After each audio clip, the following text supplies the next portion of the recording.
So let's get started. This is SciENcv Getting Started, and this class is brought to you by the Research Medical Library. So let's start by talking about the new NIH requirements beginning on May 25th of 2025. So it's coming up quicker than we think. Applicants will be required to use SciENcv to prepare common forms, specifically the biographical sketch and the current and pending support form, as well as the biographical sketch supplement to produce digitally certified PDFs for use in application submission and reports. The current and pending support form is required on the RPPR. And you can learn more about the announcement from the NIH Grants and Funding website. That's what you see in the screenshot here. And I have some links to the announcement in the notes of the slides. So if you're not familiar with SciENcv, SciENcv, which stands for Science Experts Network Curriculum Vitae, it is an NCBI tool that helps researchers create and format grant and funding forms according to specific NIH formatting requirements. A few other features of SciENcv. If you have some external accounts linked, and if you have a My Bibliography, you can use those sources to auto-populate data when you create documents using the SciENcv system. You can also duplicate documents based on existing documents that you've already created so that you're not, forgive me, but duplicating your efforts. And then finally, you can generate PDF and Microsoft Word files using the system. So more specifically, SciENcv uses templates to define data fields and format according to the NIH's specific requirements. Currently, what I'm calling older templates, they're technically current templates, but they will become older templates once we get to that May date. Older templates are available for the NIH biographical sketches, but newer templates are available for the National Science Foundation biographical sketches and the NSF other support form. Those came out in May of 2024. And that's what you see in the screenshot here, just as an example of what we expect for the new NIH templates. The new NIH templates will be available on May 25th, 2025. And so we expect that the look of the new templates will be the biggest change. And this would include improvements to the layout, links, and buttons, but we don't expect core functionality to change. So during today's session, I'm going to be using what's available, the current templates, to demonstrate how to use SciENcv. And this should prepare you for using the new templates. And then when the new templates do become available in May, we will schedule classes to demonstrate using the new templates. Okay, so how do you access SciENcv? SciENcv is an NCBI tool, and so it's available from the My NCBI account. It can be accessed directly at the SciENcv platform or by way of PubMed, because PubMed is also an NCBI resource. So I'm going to give you both of the links that are here on the slide in the chat. Now, whichever, oops, here's my PubMed screenshot if you're going to choose PubMed as your login route. But whichever access route you choose, you're going to end up at the same login screen. And that's what you see in the screenshot here. We do recommend, because NCBI uses these third-party login options, you don't actually create an account on the platform, the NCBI platform. We have recommendations for third-party login options. If you are a faculty member or a researcher, then we recommend that you select the ERA Commons option. This login route will link your ERA Commons account to your NCBI account, which is great. That's something you wouldn't have to do later, and it opens up or enables some features in the NCBI account.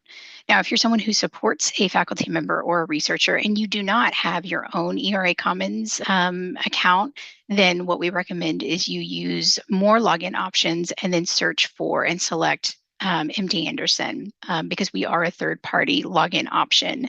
Keep in mind that if you choose this route, then you are going to be required to authenticate through Duo. So have your phone on hand and you're going to get that push notification. Just accept the notification and it's going to route you into the MyNCBI account. Now, before we talk about the templates using SciENcv, I'm going to cover some important account settings. So first, users can link some external accounts to share data to SciENcv. Now, the sharing of data is one way, with data from external accounts flowing into SciENcv. Data from SciENcv does not flow back to the external account. Okay, so the accounts you can link for data sharing include ERA Commons, National Science Foundation, and ORCID. Okay, and then these links can be used to populate the SciENcv profile and templates with information stored in those accounts. So to do this, I should mention, if you choose to log in through ERA, then that automatically links. So you don't have to worry about linking ERA, but you can add additional accounts if you have these accounts, so NSF and ORCID. To do this, you're going to click on the username button that appears in the top right of the page and select account settings. Next, you're going to scroll down and go to the linked account section of the page, and then click on Add Account. You can see that here in the screenshot, this little piece of text. Once you do that, you're going to get this window here, link a new third-party account, and you can search for the account name and click on its link to connect it to your MyNCBI account. So in this case, the National Science Foundation. And then you can do ORCID if you have an ORCID profile.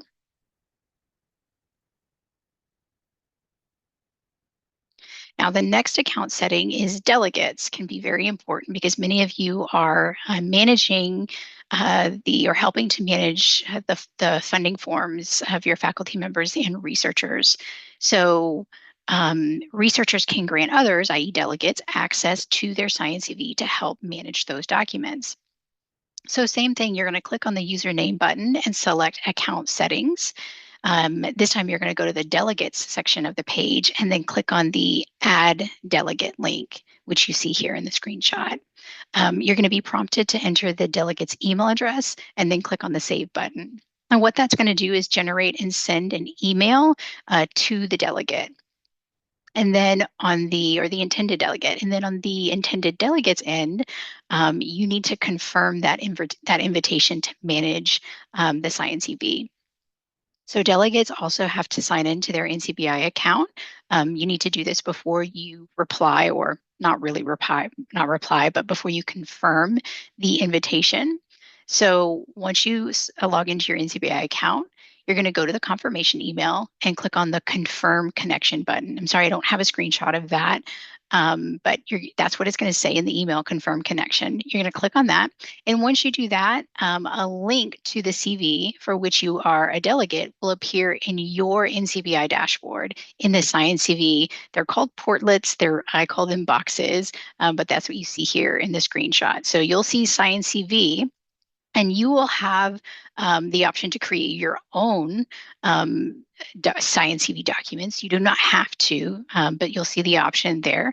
But what you'll see underneath is delegated CV, and then you'll see links to each CV for which you are a delegate. Okay. Now, we've covered the account settings, so let's talk about your SciENcv profile. So that's where you're going to want to start. You want to make sure that your SciENcv profile is up to date. You can do this by manual entry, where you can edit your profile to include your name, title, and organization. You see that here in the screenshot. You have this little edit button where you can click. But if you have linked your ORCID or your NSF account to your MyNCBI account, you will have the option to populate your SciENcv profile with the information that's stored in that account. So this is my NCBI account. and my SciENcv portlet is here. These portlets can be moved around, so your arrangement may look a little different than mine, but you're going to have that SciENcv portlet, right? And if you are a delegate, again, you're going to see something that says delegated CVs, and then you'll see the links to those delegated CVs. So I'm going to click on Manage SciENcv, and that's going to take me into my SciENcv profile. So here's where I can edit, right? I can do manual entry, or I can click to link an external account, ORCID or NSF, to auto-populate this information. In my case, I don't have an NSF account, but I do have an ORCID profile, so I have my ORCID connected. And then you would just click on Save, right? And then as part of your profile, you're going to see your documents. You can see documents down here, some that I have already created, but we can also create new documents, which we are going to do. Let's pop back into our slides and we'll talk about creating a new document. So during this demonstration, we're going to create a biographical sketch. Currently, that's the NIH template that is available to us. And it's pretty straightforward. We're going to start by clicking on the new document button. You see that in the screenshot here.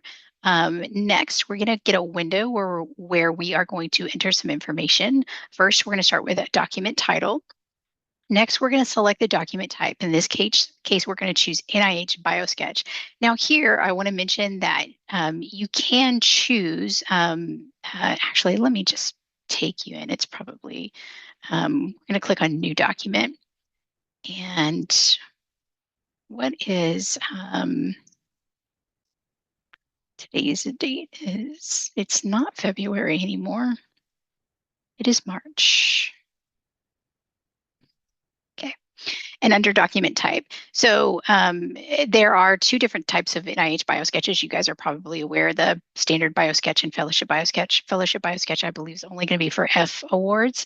But here, I wanted to mention that you can see the NIS biographical sketch. This is the updated template. So if you just want to see what we expect the new NIH templates to look like, you can come in here and look at the NSF as an example. And I think I have a screenshot of that to show you a little later, but I wanted to mention that. So you're going to choose NIH Biosketch. And now here we're going to talk about data sources. So let me come back into the slides and we'll talk about data sources. So if you have external accounts linked, then you can choose the external source, NSF or ORCID. If you do not have an external account linked, then you're going to choose Start with a blank document. I want to mention the use an existing document option. To me, this is misleading. It doesn't mean what, at least it doesn't mean what I thought that it meant. This option is drawing from a previously created biosketch that's saved in your SciENcv profile. So this would, going back to that, letting you duplicate documents, this is the feature that you would use. So if I already have a biosketch and I want to duplicate it and then modify it, then I would use an existing document. It does not mean you can pull in or upload like a saved Word file from your machine, okay? And then, of course, if you don't have an external source, you don't have an existing document, then you're going to start with a blank document, okay? And then we're just going to click on the Create button. So the biosketch template is what you see here in this screenshot, and it corresponds to the biosketch document that you guys are all probably familiar with. The sections correspond. So we can edit these different sections. We have the name, the education and training. Section A is the personal statement. In this section, we can add up to 4 citations.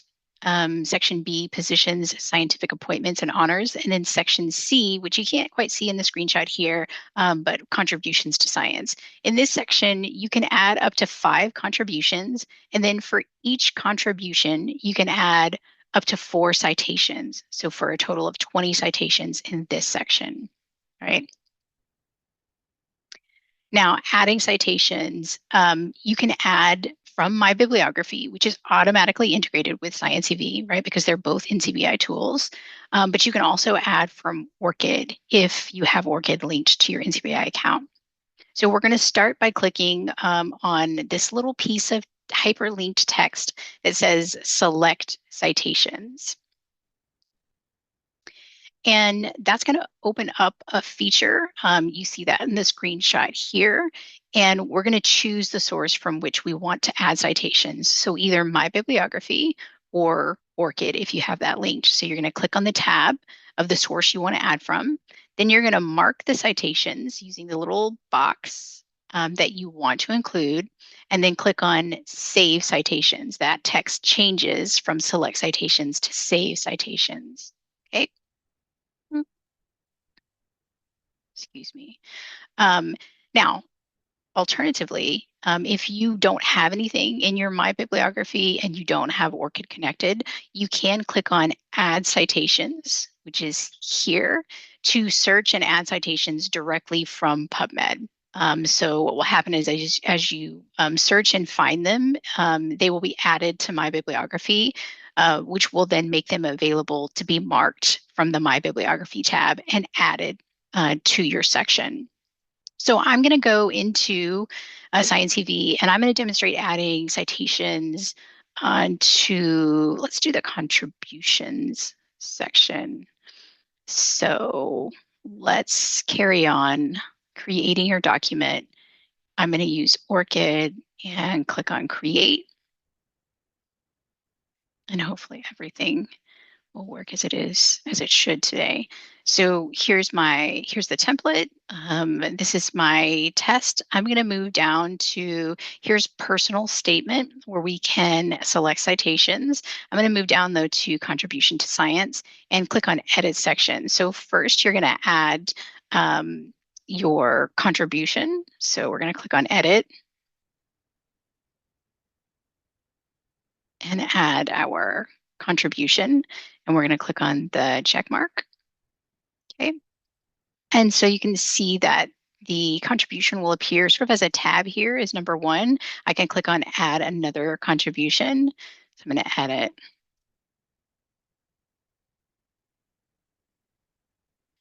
And I'm going to click on the check mark. And so now I have these two contributions. I'm going to move back to contribution one, and I'm going to add some citations here. So you can see here, you can include up to 4 citations that are relevant. And so I'm going to click on select citations. And here are my sources. I can choose from My Bibliography or from ORCID. So I'm going to choose from My Bibliography, and I'm just going to mark the first 2. And then I'm going to click on Save Citations. And so now I'm going to see those citations appear with my contribution, and I can move on and do the same thing for my next contribution. So I'm going to click on Select Citations, and I'm going to mark the citation, click on Save Citations, and then we'll see that citation appear, right? And if you need to edit, you need to delete the contribution or you need to edit the citations, then you can do that. You can go back into select citations and unmark, and then click on Save Citations if you wanted to remove that citation. Okay. So next up, let's look at producing PDF copies. So currently, a document can be downloaded in PDF, Word, and XML formats. That is located at the top of the page. You can see in the screenshot here on the right-hand side.